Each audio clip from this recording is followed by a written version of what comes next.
मुंबई ठाण्यात उमेदवारी न मिळाल्यामुळे भाजप, शिवसेना, मनसे, ठाकरेंच्या शिवसेनेमध्ये बंडखोरी पाहायला मिळाली।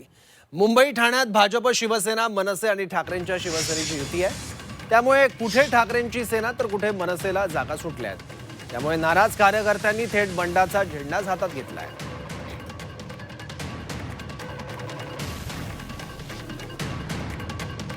बंडखोरी झाल्याचं पाहायला मिळालं।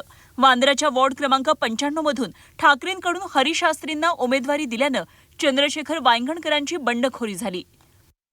ठाकरेंच्या शिवसेनेतच नव्हे तर मनसेमध्ये देखील बंडखोरी पाहायला मिळाली। वॉर्ड क्रमांक 114 मध्ये मनसेच्या माजी नगरसेविका अनिशा माजगावकर यांची बंडखोरी, कारण ठाकरेंच्या शिवसेनेला ही जागा सुटली।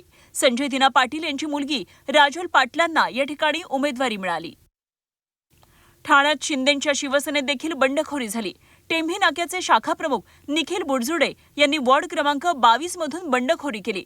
सुधीर कोकाटेंना शिवसेनेकडून उमेदवारी देण्यात आली। ठाण्याच्या प्रभाग क्रमांक 11 मधून शिवसेनेचे अमित जयस्वाल यांची बंडखोरी, त्यांच्या जागेवर भाजपकडून कृष्णा पाटील यांना उमेदवारी। तर दक्षिण मुंबईत भाजपमध्ये देखील बंडखोरी झाली। वॉर्ड क्रमांक 200 मधून संदीप पानसांडे यांना तिकीट दिल्यानं दक्षिण मुंबई जिल्हा महामंत्री गजेंद्र धुमाळे यांनी बंडखोरी केली। महाराष्ट्र नवनिर्माण सेनेच्या काही पदाधिकाऱ्यांनी अपक्ष फॉर्म जरी भरला असला तरी ते आमचेच आहेत। 2 दिवस अजून आमच्या हातात आहेत, त्यांची समजूत घालू आणि बऱ्यापैकी ते फॉर्म मागे घेतले जातील।